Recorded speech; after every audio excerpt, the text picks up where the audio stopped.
Wakfu. E aí pessoal, sejam bem-vindos à parte final do tutorial intensivo de Wakfu.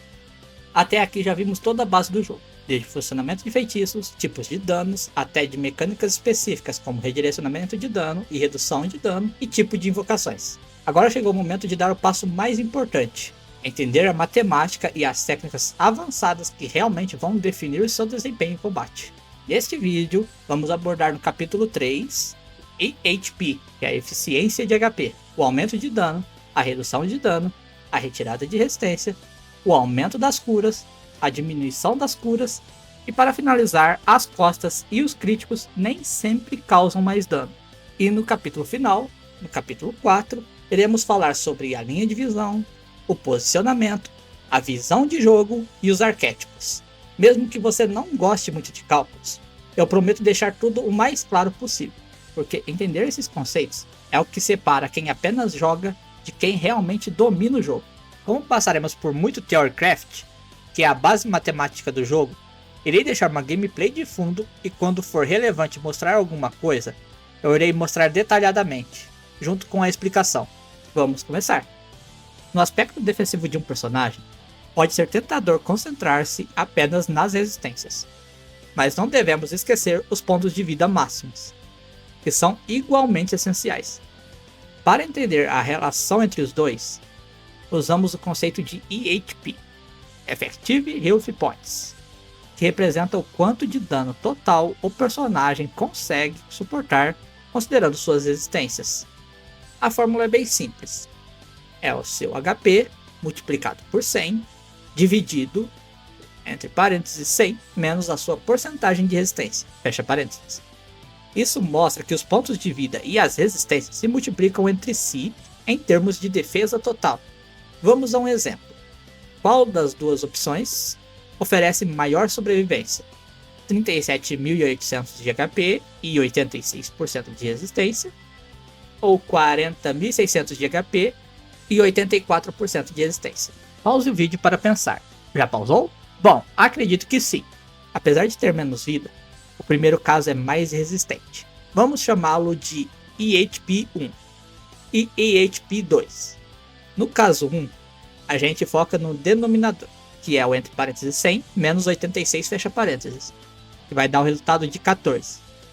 Depois, pegamos seu HP e multiplicamos por 100, que vai dar 37.800 vezes 100, que dá 3.780.000. Então, o EHP 1 é 3.780.000 dividido por 14, que dá um total de 270.000. Essa é a eficiência da build 1, 270.000. No caso 2, pegamos o denominador, que é o entre parênteses 100 menos 84, fecha parênteses, que dá o valor de 16.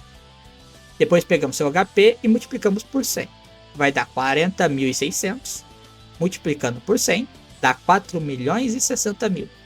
Então, o EHP 2 tem 4.060.000 dividido por 16, que dá 253.750. Para saber o quanto a build 1 se destaca da build 2, usamos a eficiência do HP 1 menos a eficiência do HP 2 dividido pela eficiência do HP 2, que quer dizer o seguinte, que é 270.000 menos 253.750, que dá um total de 16.250. Esses 16.250 a gente divide por 253.750, que vai dar aproximadamente 0.064. Esse 0.064 a gente multiplica por 100 para saber sua porcentagem, que vai dar aproximadamente 6.4. Ou seja, a build 1 tem aproximadamente 6.4% mais eficiência que a build 2. Se você dividisse pelo EHP 1, obteria quanto se perde ao descer para a pior build. Em outras palavras, aumentar a resistência é tão importante quanto aumentar o HP. Ambos aumentam a sua durabilidade de forma multiplicativa, e ter esses aumentos de 6.4% de HP em relação a outra build pode te manter vivo, pois você estará aguentando mais um golpe. Isso não significa que não devemos focar exclusivamente em HP ou resistência. A armadura e curas expressas são mais eficientes quando você tem mais HP, pois os pontos de vida fornecidos por armadura ou cura desaparecem menos rapidamente ao receber o dano. Portanto, equilibre os pontos de vida máximo e resistências, e preste atenção também a bloqueio, esquiva e outros atributos dos itens. No arco, todo dano é baseado em domínios elementares, domínios secundários e alguns multiplicadores. Irei recapitular a seguir algo que já vimos antes, para que fique totalmente completo o conteúdo. Os domínios elementares temos fogo, água, terra e ar. Esses domínios determinam o tipo básico de dano que suas habilidades causam. Cada feitiço escala apenas com o domínio correspondente ao seu elemento. Além desses, existem luz e êxtase. A luz, representada por um sol, tudo que tiver esse ícone causa dano ou curas do elemento luz. Isso varia de acordo com a arma ou skills. Aqui fica um exemplo.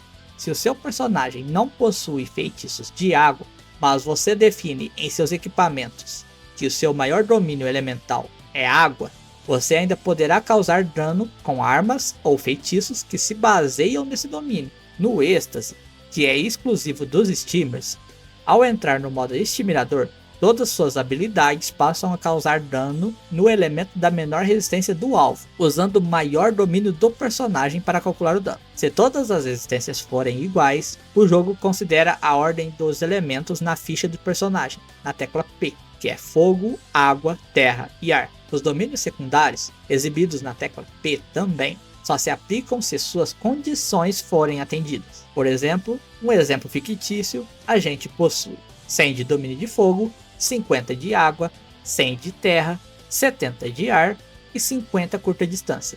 Nesse caso, ao bater curta distância, os 50 de domínio curta distância funcionam como um bônus adicional ao de domínio elemental. Ele se aplica a todos os elementos quando você ataca nessa condição. Esses bônus são chamados de domínios aplicáveis, pois o jogo verifica quais se encaixam na situação antes de calcular o dano. Então, quando alguém perguntar qual é o seu domínio, o ideal é somar todos os valores relevantes para cada elemento que o personagem está batendo. Mesmo que seu personagem não utilize os 4 elementos, o jogo considera o total de domínios ativos conforme o elemento do ataque. Agora falaremos do cálculo da base de dano. O cálculo completo do jogo é complexo, e ele segue esta lógica. Entre 3 parênteses, a base de dano do feitiço, multiplicado por, entre parênteses, 1, mais, entre parênteses, a soma de toda a sua maestria, dividido por 100, fecha parênteses 2 vezes, multiplicado pela orientação, multiplicado se foi crítico ou não, que multiplica, entre parênteses, 1 mais, entre parênteses, o dano infligido dividido por 100, fecha 2 parênteses, multiplicando, entre parênteses, 1 menos, abre parênteses, a porcentagem de resistência do inimigo, dividido por 100, fecha 3 parênteses, mais os danos fixos, fecha parênteses, menos a barreira, fecha parênteses, multiplicado pela parada. Calma, você não precisa decorar isso. O importante é entender aonde cada bônus entra no cálculo do jogo. Irei te ajudar a ler corretamente esse cálculo. O dano base do feitiço quer dizer que cada skill tem um valor base que será multiplicado pelos fatores seguintes. Maestrias, sendo os domínios, somam todas as maestrias aplicáveis, elementar mais secundárias, e converte em multiplicador. Por exemplo, se você tiver 1 de domínio, você terá um dano total de 101%, sendo 1 do domínio, e o dano total do personagem tem uma base de 100. Então você terá um multiplicador de 1.01. Se você estiver com 100 de domínio, você vai para um total de 200% e entra no multiplicador vezes 2. Se você estiver com 900 de domínio, você vai para um dano total de 1000%, que é um multiplicador vezes 10. Depois vem a orientação, costas, lado e frente. O jogo multiplica o resultado de acordo com a posição do alvo. Frente é vezes 1, lado é vezes 1.10, é um aumento de 10%, e nas costas é um aumento de 1.25. que é 25% de dano. O crítico multiplica o valor atual por 1.25, ou seja, 25%, quando ocorre um acerto crítico. Os danos infligidos ou danos causados soma-se ao total anterior, começando de 100%. Exemplo, se você estiver com 80% de danos infligidos, você terá um total de 1.8 total. A resistência do alvo reduz o dano final com base no percentual de resistência do inimigo. Por exemplo, se o alvo estiver com 80% de resistência, o dano é multiplicado por 0.2, sendo assim uma redução de 20%. Os danos fixos são adicionados após aplicar a resistência. Por exemplo, a espada eterna, que adiciona mais 800 de dano fixo ao final. Claro que ela tem uma condição, ela dá esses 800 para cada elemento, ou seja, se eu atacar um feitiço de água, ela vai causar 800 de dano adicional, a mais. E no meu segundo hit de dano de água, ela vai deixar de ter esse 800 de dano adicional. E temos também o Dofus Marfim, que aumenta o dano em 200% do nível do personagem, nos 4 elementos, igual a espada eterna. A barreira e a parada. A barreira reduz uma parte do dano recebido. A parada multiplica o dano final, dependendo se o ataque foi parcialmente bloqueado, em 0.2. Algumas sublimações têm efeitos aplicados na fase de posicionamento, e outras trazem reduções ou trocas de atributos. Por exemplo, se eu equipar manejo de 2 mãos, que me dará 2 PA e retirará 2 PM, e o peso pena 2, que vai conceder 4% de dano por PM acima de 4. Uma dúvida comum é, se eu tiver 6 PM, eu perco o efeito do peso pena por causa de menos 2 PM do manejo? E a resposta é não. Os efeitos das duas sublimações são independentes, mas o jogo aplica primeiro as condições benéficas, como o bônus de dano do peso pena e o bônus de 2 PA do manejo 2 mãos. E depois o jogo faz os ajustes negativos, como a perda de PM do manejo. Ou seja, o cálculo do bônus considera o PM original antes da redução. Falando em redução, vamos para a redução de dano. Você sabe o que é resistência plana? Ou flat resistance? A resistência plana é o número bruto que você acumula nos equipamentos e nas características. Por exemplo, 100, 500 ou 1032 pontos. Já a porcentagem de resistência é o que realmente importa no final. Ela representa a redução real do dano que você recebe durante o combate. Como falamos antes, para os jogadores a resistência máxima é de 90%, atingida com 1032 pontos de resistência plana. Mesmo que você ultrapasse esse valor, o jogo não reduzirá mais do que 90% do dano recebido. Para conseguir calcular a relação entre resistência plana e porcentagem, é calculado com a seguinte forma: 1 menos, entre parênteses, 0.8 na potência de, entre parênteses, a resistência plana, dividido por 100, fechando 2 parênteses.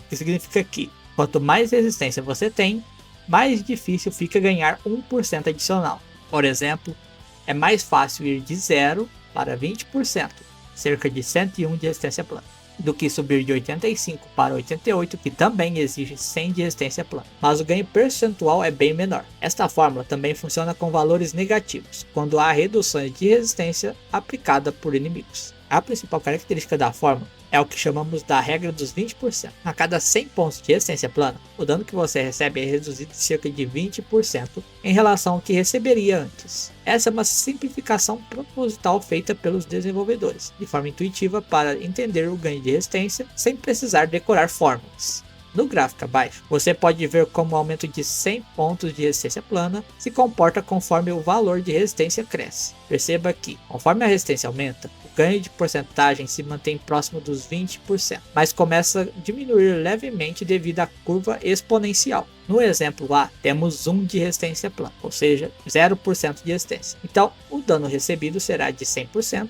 menos a resistência, que será 100% do dano recebido. No exemplo B, chegamos a 101 de resistência plana, teve um aumento para 20% de resistência. Então, o dano recebido será de 100 menos 20, que vai dar 80%. Comparado com o dano anterior, seria o equivalente a 100 dividido por 80, que é o equivalente a 0.8. Ou seja, uma redução relativa de 20%. No exemplo C, a nossa resistência plana vai para 201, que chegamos ao total de 36% de resistência. O dano recebido, que seria de 100, menos a porcentagem de réis, que vai ser de 36, o dano recebido, que é de 100%, menos a porcentagem de resistência, que é de 36, vai nos sobrar 64%.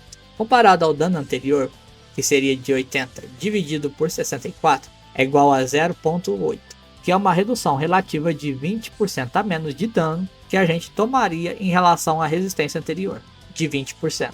Também temos outras fontes de redução de dano. A redução final de dano do jogo segue desta ordem: a porcentagem de resistência total, que é a soma de resistências elementares, mais a resistência crítica se o golpe for crítico, mais a resistência costas, se o ataque vier por trás. Mas lembre-se, é um limite de 90%, 1032 pontos. Também temos a redução direta de dano recebido, efeitos de menos X% de dano recebido.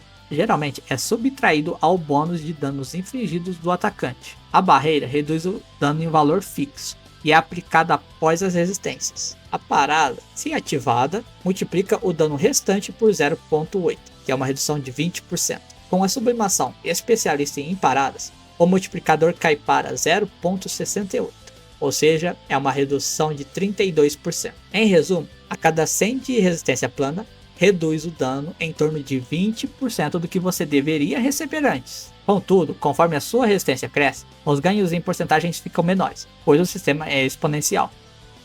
Agora que já entendemos como a resistência reduz o dano recebido, vamos ver o outro lado da moeda, a retirada de resistência.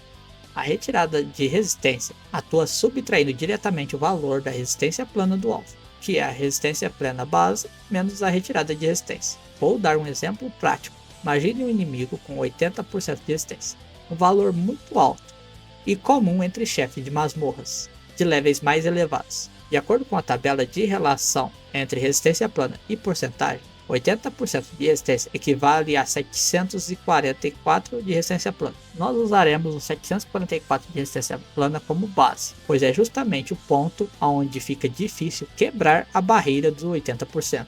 Então, com isso, temos que o dano inicial é de 20%, que seria 100% menos 80% de resistência. Agora, ao aplicar uma retirada de resistência, o dano recebido aumenta. O multiplicador de ganho de dano, o ganho de dano, é igual ao dano recebido inicial dividido pelo dano recebido final. Irei mostrar uma tabelinha para me acompanhar. A retirada de réis será de 50. A resistência plana final do alvo será de 744 menos 50. Que vai para 694. 694 é igual a uma resistência final de 77%. 77% de resistência quer dizer que o dano recebido final é de 23%. Então, o multiplicador do ganho de dano é de 23 dividido por 20, que dá um multiplicador de 1.15, que é um aumento percentual de 15%. Ao retirarmos 100 de resistência, a resistência plena final do alvo será de 744 menos 100, que será de 644. A porcentagem de resistência final será de 75%. Então, o dano recebido final será de 25%. Ou seja, é um multiplicador no ganho de dano de 25 sobre 20, que dará 1,25%, ou 25% no aumento percentual. Tirar 150 de resistência para a resistência plena do alvo cair de 744 para 594, indo para 73%, e o dano final será 27%. O multiplicador de ganho com o alvo em 73% será de 27 sobre 20, que é um aumento de 1,35%, ou aumento percentual de 35%. Ao fazer uma retirada de 200 de resistência, a resistência plena final do alvo será de 744 menos 200, ficando com 544, fazendo com que sua resistência final desça para 70.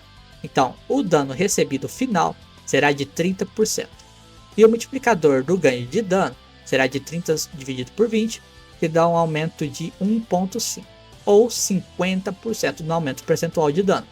Aqui fica a conclusão de eficiência contra monstros com 80% de resistência.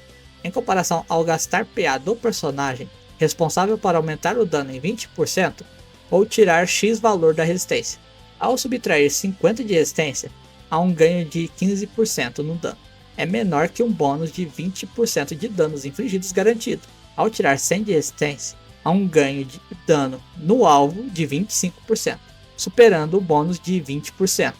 Menos 150 de resistência ou mais, a retirada se torna muito mais eficiente, gerando mais 35 a mais 50% de aumento de dano. Em resumo, retirar a resistência é mais eficiente quanto menor for a resistência base do alvo. Há também uma sinergia entre a retirada e o aumento de dano. Vou mostrar o impacto quando a retirada de resistência é combinada com um bônus de dano.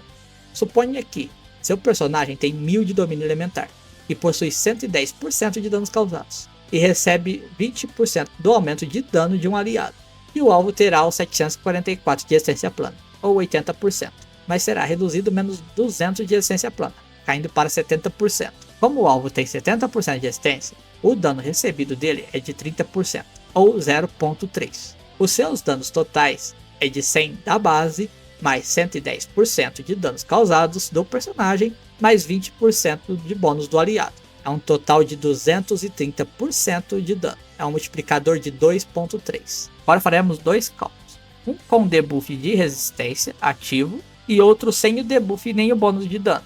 Ficando assim, 1000 vezes 2.3 vezes 0.3.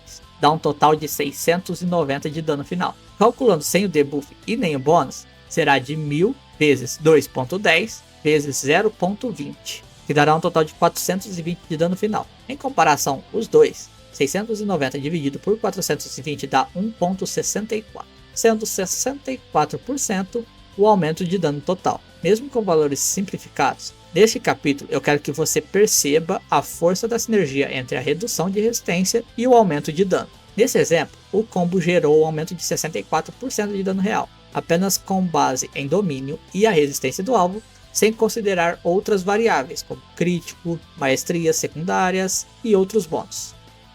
O cálculo da cura é dividido em duas fases principais, o aumento das curas e a redução final, que é a redução à cura dividido pelo incurável.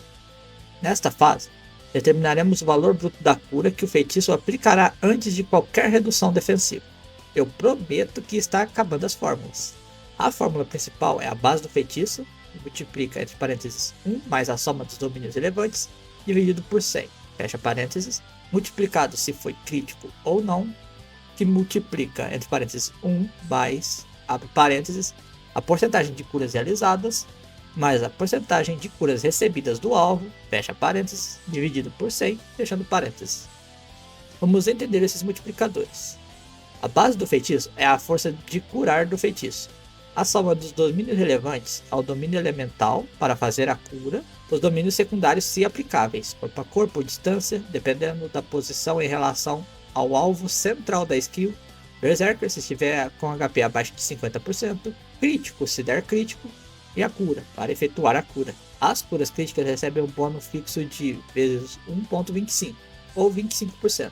A porcentagem de curas realizada é um multiplicador futuro, e a porcentagem de curas recebidas do alvo é se o aliado tem algum bônus de curas recebidas. Aqui fica uma dica: curar a si mesmo como alvo central é considerado uma cura corpo a corpo. Curar um aliado a mais 3 células é considerado cura à distância, e cada 1 ponto de domínio é igual a mais 1% de cura. Por exemplo, 1000 de domínio quer dizer 1100%, que é o multiplicador de vezes 11. A diminuição das curas, ao calcular o valor bruto, aplica-se os fatores de redução do alvo. Esses multiplicadores atuam por último e multiplicam entre si. A cura final então fica, a cura bruta multiplica entre parênteses 1 menos a resistência à cura dividido por 100, fechando parênteses, que multiplica entre parênteses 1 menos o incurável dividido por 100, fechando parênteses. A resistência à cura é o primeiro multiplicador da resistência. O jogo mostra apenas o valor inteiro, por exemplo, 2 ou 3%. Nesse caminho pode existir 2,99%, mas o jogo ainda considera como 2%. O incurável é o segundo multiplicador independente. Incurável nível 5 é menos 50%, ou seja, é um multiplicador de vezes 0.5. Ambos a resistência à cura e incurável são multiplicados entre si. A porcentagem de resistência à cura não é fixa, ela aumenta conforme o alvo é curado. A fórmula para esse aumento é a nova resistência à cura, que recebe a resistência à cura atual, mais, entre parênteses, a cura recebida, dividido pelo HP máximo, multiplicado por 20, fechando parênteses. Ou seja, o valor ganho é proporcional à cura recebida em relação ao HP máximo. Aqui eu vou deixar um exemplo rápido. Um alvo com 10.000 de vida e recebe 2.000 de cura, vai ser 2.000 dividido por 10.000 vezes 20, que é igual a 4% de resistência à cura acumulada. Vou deixar uma observação: todas as curas, inclusive roubo de vida e curas fixas, aumentam a resistência à cura e prejudicam o valor da cura, com exceção a algumas habilidades específicas, como a premonição do Shellor e a ficha da vida do Ecaflip. Muita gente acredita que acertos críticos e golpe pelas costas sempre causam mais dano, mas isso nem sempre é verdade no ar. O jogo possui dois tipos de ataques que aplicam bônus de dano: a orientação pelas costas e o golpe crítico. Ambos aumentam o dano do atacante em 25%, o que equivale ao multiplicador de vezes 1.25. Para se defender desses ataques, temos a resistência crítica e a resistência costas. É importante lembrar que a resistência crítica e a resistência costas são valores de resistência que somam diretamente a sua resistência plana elementar do elemento do ataque, formando assim a resistência plana total que será usada na fórmula da redução. No sistema do jogo, a resistência plana total é convertida em porcentagem de redução através da fórmula 1 menos 0,8 na potência de, entre parênteses, sua resistência plana dividido por 100, fecha parênteses. Ponto-chave é que a lógica do jogo é multiplicativa e não subtrativa, o que quer dizer que o bônus crítico ou pelas costas é vezes 1,25 e é um multiplicador que ocorre na fase ofensiva do cálculo. Um exemplo de uma resistência de vezes 0,80 é um multiplicador que ocorre na fase defensiva, reduzindo o dano depois do bônus ser aplicado. Por isso, não basta subtrair as porcentagens das porcentagens. O jogo trabalha com fases de cálculos. Primeiro vem o incremento de status e atributos do personagem e depois as reduções do alvo. O mesmo vai valer para as resistências costas. Por exemplo, com 50 de resistência crítica, o cálculo da redução defensiva ficaria 1 menos 0,80 na potência de 5, que é igual a 0,10557. que é igual a aproximadamente 10,55% de redução. O multiplicador defensivo é x, entre parênteses, 1 menos 0,1055, fecha parênteses, que vai dar aproximadamente o valor de um multiplicador de 0,8945. O cálculo feito é de 1,25 vezes 0,8945, que vai dar aproximadamente 1,118, ou seja, 50 de resistência reduz o bônus de 25% para 11,8 efetivo. Ou seja, 50 de resistência reduz o bônus de 25% para apenas 11,8% efetivos. Para 100 de resistência, o cálculo da redução defensiva é de 1 menos 0,8 na potência de 1, que vai dar um multiplicador de 0,20. Ou 20% da redução final. Então o multiplicador defensivo fica vezes 0,80. Então o seu cálculo fica 1,25 vezes 0,80, que vai dar 1. Então com isso temos que com 100 de resistência, o crítico e as costas é completamente neutralizado. O golpe causa exatamente o mesmo dano de um ataque normal sem bônus. É muito comum ver abreviações como LDV, linha de visão, ou em inglês LOS, Line of Sight. Muitas vezes, quando não temos a linha de visão e desejamos obtê-la, simplesmente nos movemos em uma direção que parece funcionar. Contudo, certas situações exigem precisão adicional, pois desperdiçar PM, que é pontos de movimento, tentando obter diferentes posições pode ser fatal, especialmente quando descobrimos tarde demais que a linha de visão era inalcançável com os PMs restantes. Saber prever a linha de visão antes de se mover é essencial. Dominar este conceito pode literalmente salvar sua vida em situações futuras, quando você precisar calcular trajetórias e distância com eficiência. O conceito básico é: a linha de visão é uma reta traçada entre o centro da célula do lançador e o limite da célula do alvo. Para que exista a linha de visão, essa reta não pode atravessar nenhuma célula ocupada por obstáculos ou corpos. Como já devem ter visto no jogo, as casas em azul claro indicam que não há obstáculo no trajeto, portanto, há linha de visão. Quando uma casa está ocupada, a reta que atravessa essa casa ocupada, atrás dele não há linha de visão, indicada por um olho cortado.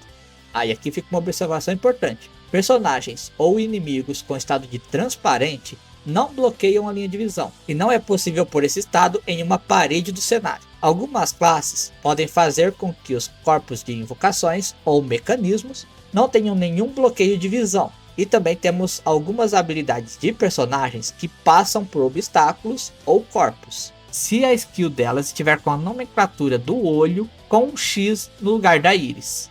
Então, quando afastamos o personagem em uma casa, a linha limite é movida, também fazendo com que tenhamos um novo cálculo entre a nossa nova posição e a do obstáculo. Irei mostrar alguns exemplos de como fazer a contagem das casas para a obtenção da linha de visão. E com isso você pode tentar se adaptar à maneira que você achar melhor. No método 1, vamos usar o modelo de contagem de casas. Estamos na casa 1, laranjado. Temos a linha de visão equivalente a se andarmos 2 para frente e 1 à esquerda em relação ao obstáculo. E então, à frente do obstáculo, já que não conseguimos estar na mesma célula que ele, estaríamos 1 à frente. Fazendo assim a gente contar 2 para frente e 1 para a esquerda. Chegando no da esquerda, subindo mais 2 e virando à esquerda novamente. Assim está sendo o cálculo da nossa linha de visão. No método 2, podemos utilizar imagem geométrica, onde podemos imaginar um L, nesta ocasião, para visualizar as casas que temos visão.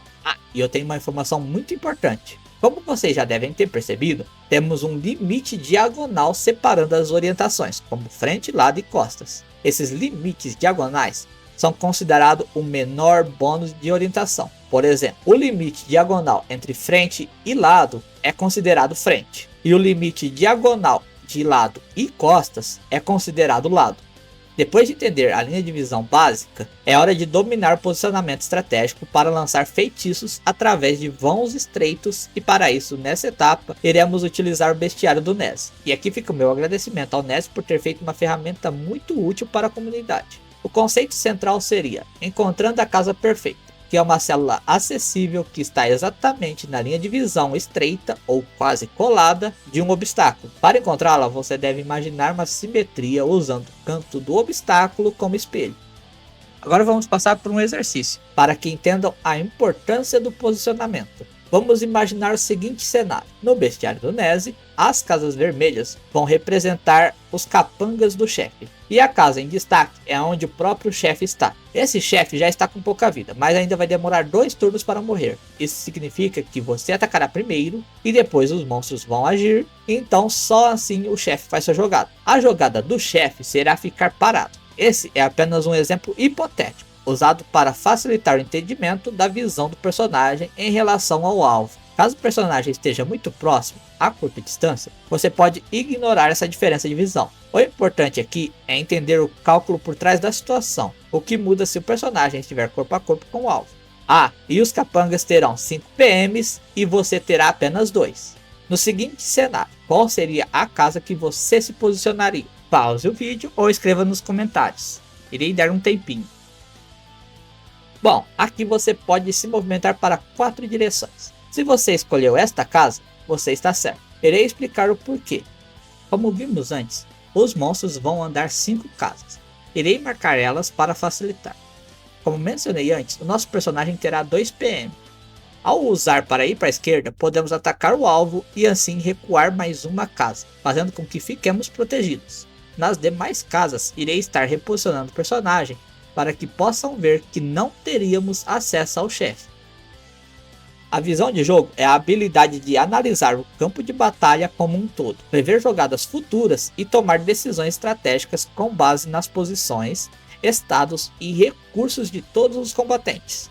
É o pensar em alguns turnos à frente, compreender o que cada ação sua ou do inimigo pode provocar no próximo turno. Então podemos definir assim: visão de jogo é a capacidade de enxergar além do próprio turno. Ela envolve planejar movimentação, prever ações inimigas e entender como sua posição e feitiços influenciam um campo. Vamos ver alguns componentes principais da visão de jogo, que seria a leitura de campo. Antes de agir, observe o mapa e a ordem de turnos. Entender quem joga antes e depois de você é essencial para definir prioridades. Analise o turno na linha do tempo de quem vai agir primeiro, de quem depende de posicionamento e de quem pode finalizar o inimigo. Identifique casas perigosas. Saiba quem tem acesso a você. Observe a linha de visão e PM dos inimigos. Uma boa leitura de campo evita jogadas impulsivas e te permite agir de forma reativa ou preventiva.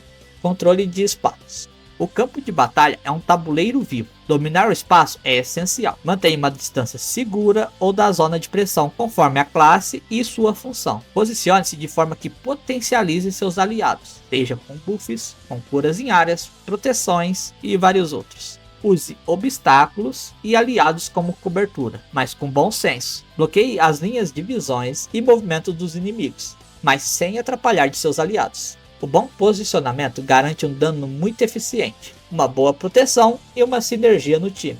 Previsão de jogada. A visão do jogo também envolve pensar à frente. não apenas reagir, mas antecipar. Imagine as possibilidades do inimigo, se eles vão buscar quem tem menos resistência ou posicionamento. Antecipe seus movimentos. Por exemplo, se eu avançar 3 casas, o inimigo X pode me alcançar. Planeje sequências de turnos entre aliados. Por exemplo, se eu isolar o alvo que está para jogar em seguida e ele está perto, eu posso fazer com que ele não ataque meu time, movendo ele para longe. Jogar prevendo as próximas ações torna você o jogador que dita o ritmo da luta, e não que reage a ele. Gerenciamento de recursos. Cada turno é uma questão de otimização de PA, PM e PW, tanto sua quanto dos inimigos. Lembre-se, todos no campo têm seus limites. Mesmo os monstros, que geralmente só atacam de 2 a 3 vezes por turno, pois eles também possuem um limite de PA. Avalie o uso de recursos no longo prazo, não apenas no turno atual, já que algumas classes podem estacar para buscar maior eficiência. Saiba quando é a hora de guardar skills, estacar, buffar, para um turno mais decisivo. Nós, jogadores, geralmente temos de 90 a 120 segundos. Use o tempo para pensar nas melhores opções que tem ao seu dispor. Você não joga sozinho. Em caso de ter pouco tempo, peça para os aliados para avaliarem e te auxiliar no que você pode fazer. O gerenciamento inteligente transforma um turno comum em um turno de impacto. Vou dar alguns exemplos práticos. Um crack com uma boa visão de jogo não só ataca de longe, ele já se posiciona para não perder a linha de visão caso o inimigo se esconda atrás de um obstáculo no próximo turno. Um Sacker calcula aonde ele terá que empurrar ou atrair, garantindo que seu corpo bloqueie o caminho do inimigo. Um Feca analisa quais aliados ele precisa proteger, seja com bastião ou dando escudos, prevendo o foco do inimigo. E aqui vou deixar algumas dicas para treinar a sua visão de jogo. Vamos começar observando o campo antes de agir. Não jogue automaticamente, você tem tempo suficiente para pensar. Planeje sempre com base na linha do tempo de quem vai agir em seguida. Analise os turnos dos inimigos, PM, visão e como eles atacam. Assista combates de outros jogadores, isso vai ampliar o seu repertório tático. Jogue com classes diferentes, entender como são as outras classes pode melhorar sua experiência de jogo. Todas as masmorras do jogo, cada chefe tem seu arquétipo. Esse arquétipo é ativado a cada 4 turnos antes do boss realmente fazer seu turno. E se sua condição não for feita, você irá fazer com que esse chefe fique muito mais forte. E o erro de posicionamento e planejamento pode te prejudicar e muito futuramente. Então se atente para que no final do terceiro turno tudo esteja em ordem para que isso não te prejudique. Após a atualização 1.90, na minha visão, eu passei a considerar as dungeons até o 95 sendo dungeons iniciais. Então, até esse level, o arquétipo não te pune tanto. Nas dungeons medianas, que considero do 96 ao 185, falhar 2 a 3 vezes o arquétipo pode ocasionar de você dobrar o dano do boss. E isso pode ocasionar em mortes. Nas acima do 186, eu nem preciso detalhar, né? Uma falha já é o suficiente para te prejudicar e muito. Agora vamos conhecer os arquétipos do jogo e ver como lidar com eles. Ao falhar no arquétipo invocador, para cada monstro morto, excluindo invocações, o chefe ganha 5% de danos infligidos de forma permanente. Se o chefe sofreu uma perda de PM neste turno, ele vai ganhar 1 PM permanente. Se o chefe estiver com mais de 75% do seu HP, ele vai causar mais 50% de danos infligidos por uma rodada. O arquétipo de distância, para cada jogador com menos de 4 quadrados do chefe, ele ganha 15% de danos infligidos de forma permanente. Se o chefe sofrer uma perda de alcance neste turno, ele vai ganhar 1 de alcance de forma permanente. Se o chefe estiver com mais de 75% de HP, ele vai receber mais 50% de danos infligidos por uma rodada. E ele não pode ser bloqueado por uma rodada. Arquétipo corpo a corpo, para cada jogador a mais de 6 casas do chefe, ele ganha mais 10% de danos infligidos de forma permanente. Se o chefe sofrer uma perda de PM neste turno, ele vai ganhar mais 1 PM permanente. Se o chefe estiver com mais de 75% da vida, ele vai ganhar 50% de danos infligidos por uma rodada. No arquétipo Berserker, para cada monstro vivo, excluindo invocações, o chefe ganha 10% de danos infligidos de forma permanente. Se o chefe sofrer uma perda de alcance neste turno, ele vai ganhar 1 de alcance permanente. E se o chefe estiver com mais de 75% 50% de HP, ele vai ganhar 50% de danos infligidos por uma rodada. O arquétipo tanque, para cada porcentagem de HP faltando no chefe, vai ganhar 0,5% de dano infligido de forma permanente. Se o chefe sofrer uma perda de alcance nesse turno, ele vai ganhar 1 de alcance permanente. Se o chefe sofrer uma perda de PM neste turno, ele vai ganhar mais 1 PM de forma permanente. O arquétipo de UB, ou Ultimate Boss, pra gente é chefe supremo. Se o UB sofrer uma perda de alcance em qualquer turno, ele vai receber 1 de alcance permanentemente. Se o UB sofreu uma perda de PM neste turno, ele vai ganhar 1 PM de forma permanente. Se atente em que nos turnos em que é ativo o segundo bônus de velocidade, nos turnos 7, 13 e 19, todos os bosses do jogo destrói as invocações e mecanismos próximos dentro de uma área de 5 casas perto dele. E assim a gente conclui a série de tutoriais sobre a base do Acro. Foram vários capítulos explicando tudo o que forma o alicerce do jogo, desde os conceitos mais simples até cálculos por trás de dano, resistência e eficiência em combate.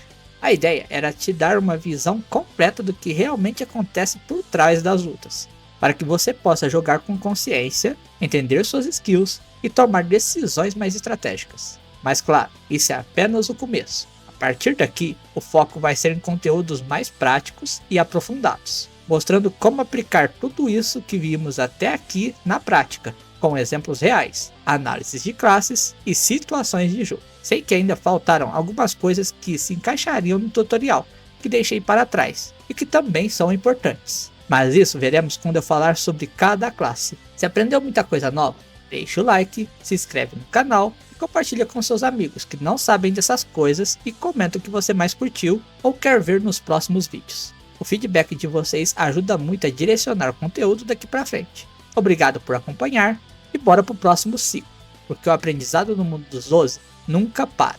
Desejo a vocês umas boas aventuras e até o próximo vídeo.